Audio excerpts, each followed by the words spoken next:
I'm alleging that Dr. Jayaram's account is not accurate. I suggest that his account has been contaminated by the passage of time, his frame of mind at the time of the event, and by his preconceived idea that Lucy is guilty. That is a night that is etched on my memory and will be in my nightmares forever, to be honest.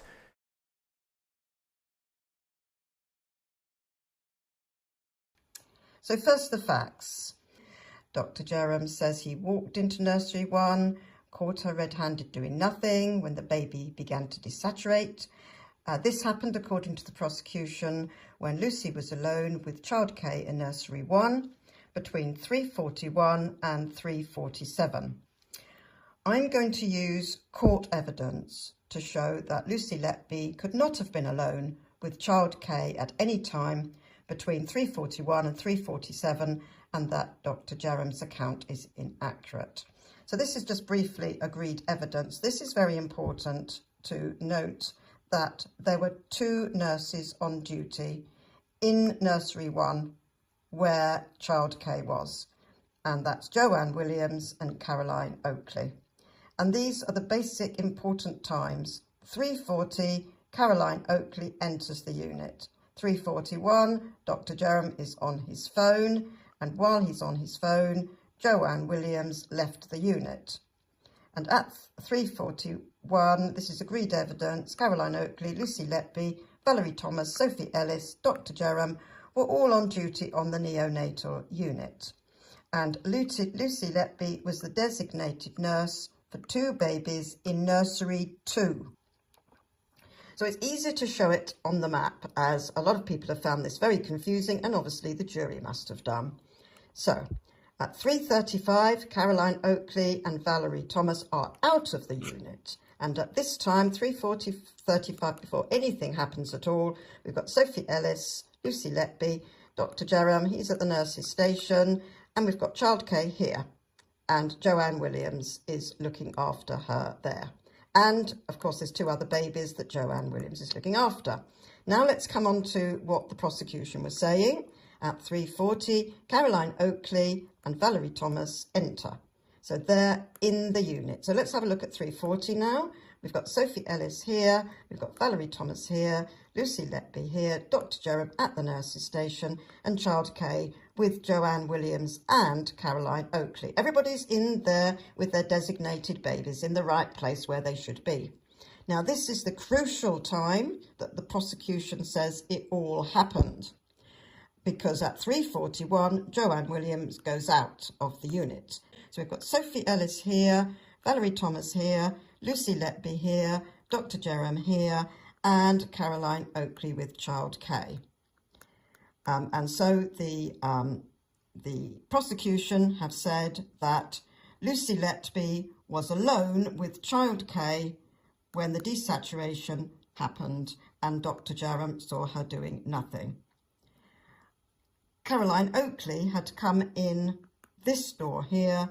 Dr. Jayaram hadn't seen her go in. Okay, so let's see what happens next. Here we are again from the trial. Dr. Jayaram said, "I felt extremely uncomfortable with Lucy Letby being there alone in child K, because he didn't see Caroline Oakley coming in. He's just jumping, you know, he just thinks that Lucy Letby's in there for some reason. Well, this is the reason.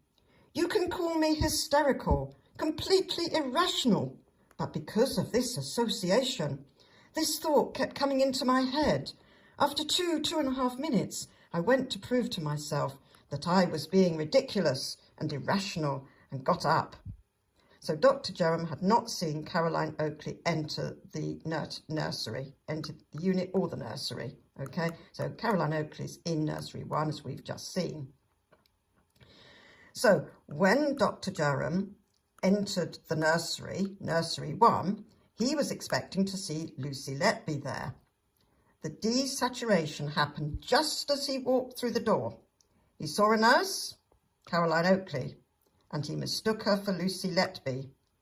Caroline is, of course, innocent, totally innocent. Everything Dr. Jayaram saw was coloured by his irrational and hysterical frame of mind. Not my words. They are the words he used about himself. Okay, this is my conclusion here, by the way. So let's go back and see what must have happened. Here's Dr. Jayaram. He knows that Joanne Williams has gone out. He didn't see Caroline Oakley come in, and so he's here. And he's having these hysterical and irrational and ridiculous thoughts. And so he decides to get up, as he says, and he goes into the unit.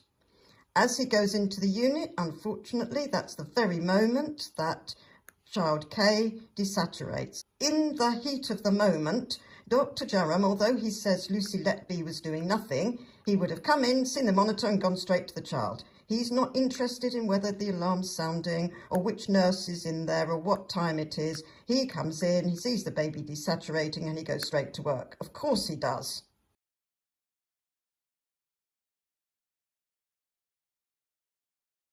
What Dr. Ravi Jayaram said at both of Lucy Letby's trials was that this child, who was born 25 weeks gestation, very small, very weak, was found to be desaturating. That is, his oxygen levels were falling dangerously low, although he had been intubated and was on, she had been intubated and was on a ventilator.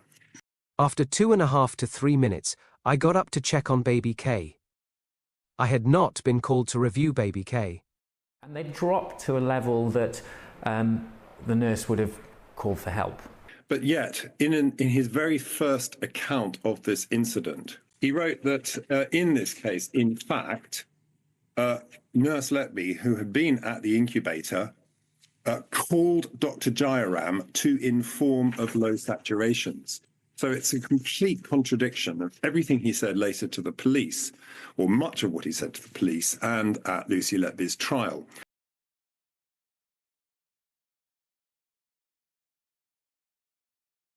First of all, when the baby was born and required resuscitation, they took 3 times to intubate the baby because they had difficulty intubating the baby, and it was traumatic.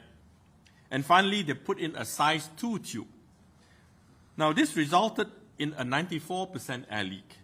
What that means is that when you pump air in, whether it's by a bag or machine, 94% of the air is actually leaking out. So only 6% actually gets into the lung. All right?